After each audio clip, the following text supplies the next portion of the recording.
reloj marcaba las 2:47 de la madrugada cuando Javier, un taxista de 40 años, decidió tomar un último pasajero antes de volver a casa. Las calles de la ciudad estaban desiertas, bañadas por una niebla espesa que difuminaba las luces de los faroles. Había algo en el aire esa noche. Una quietud que ponía los nervios en punta, pero Javier necesitaba el dinero. Estacionado en una esquina oscura, vio una figura emerger de la niebla. Era una mujer joven, de cabello largo y negro, con un abrigo que parecía demasiado grande para su cuerpo delgado. Levantó la mano con un gesto lento, casi mecánico. Javier dudó un segundo, pero el cansancio y la necesidad lo hicieron abrir la puerta. «¿A dónde va?», preguntó mientras ella se deslizaba en el asiento trasero. El aire dentro del taxi se volvió más frío, como si la mujer hubiera traído el invierno consigo. «Al cementerio de San Roque», respondió con una voz baja, casi un susurro. Sus ojos reflejados en el retrovisor eran opacos, como si no hubiera vida en ellos. Javier frunció el ceño. El cementerio estaba a las afueras, a unos 40 minutos, y nadie iba a un lugar así a esas horas. Pero no era la primera vez que llevaba a alguien con pedidos extraños. Encendió el motor y arrancó sin decir nada. El silencio en el taxi era opresivo. La mujer no hablaba, no se movía, solo miraba por la ventana con esa expresión vacía. Javier intentó romper el hielo. «¿Visita a alguien especial?», dijo forzando una sonrisa. No hubo respuesta, solo el sonido del motor y el roce de las llantas contra el asfalto húmedo. Javier sintió un escalofrío, miró por el retrovisor y por un instante le pareció que la mujer no estaba ahí. Parpadeó y ella volvió a aparecer, inmóvil, con la cabeza ligeramente ladeada. El camino hacia el cementerio era una carretera secundaria, flanqueada por árboles desnudos que parecían arañar el cielo. La niebla se hacía más densa y los faros del taxi apenas podían perforarla.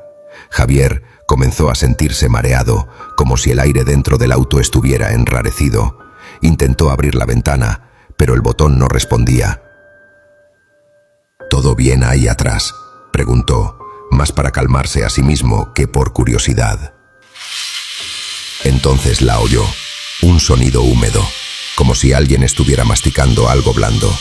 Giró la cabeza rápidamente, pero la mujer seguía en la misma posición, mirando por la ventana. El sonido cesó de inmediato. Javier apretó el volante con fuerza, su corazón latiendo con violencia. Cuando llegaron al cementerio, las puertas de hierro estaban cerradas con cadenas. La entrada parecía abandonada, cubierta de óxido y maleza. Javier detuvo el auto y se giró hacia la mujer. «Señora, está cerrado». «Bueno, ¿segura que quiere quedarse aquí? Puedo llevarla de vuelta», pero el asiento trasero estaba vacío. Javier sintió que el mundo se detenía. Su respiración se volvió entrecortada mientras miraba el espacio donde la mujer había estado. No había rastro de ella. Buscó en el suelo, en los asientos, incluso abrió el maletero con manos temblorosas. Nada. Entonces lo vio. En el asiento trasero, donde ella había estado sentada, había una mancha oscura, húmeda, que olía a hierro y podredumbre. Al lado, grabado en el cuero del asiento como si alguien lo hubiera tallado con una uña, había un mensaje: «No mires atrás». Javier arrancó el taxi a toda velocidad, el pánico cegándolo. La carretera parecía más larga de lo que recordaba, los árboles más cercanos como si se inclinaran hacia él. Cada pocos segundos sentía un impulso casi irresistible de mirar por el retrovisor, pero las palabras grabadas lo detenían. El sonido volvió, ese masticar húmedo ahora más cerca, justo detrás de su cabeza. Sintió un aliento frío rozándole la nuca y un susurro que no era humano. «Para». Javier pisó el freno sin pensar. El taxi se detuvo en medio de la carretera. Todo estaba en silencio otra vez. Temblando, se obligó a no girar la cabeza. En el retrovisor vio algo moverse en el asiento trasero. No era la mujer, era algo más. Una forma que no podía describir, con demasiados brazos, demasiados ojos. El taxi se apagó solo. Las luces parpadearon y se extinguieron. En la oscuridad, el sonido de masticar se volvió más fuerte, acompañado de un crujido, como si algo estuviera rompiendo huesos. A la mañana siguiente, encontraron el taxi abandonado en la carretera. Las puertas estaban cerradas, las ventanas intactas. Dentro no había nadie. solo una mancha oscura en el asiento trasero y un mensaje grabado en el cuero. Los policías que lo encontraron no hablaron mucho del caso.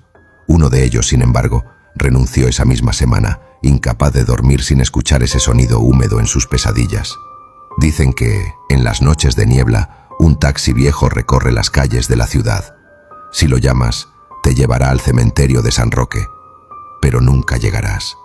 Y si miras atrás, no volverás a mirar nada más.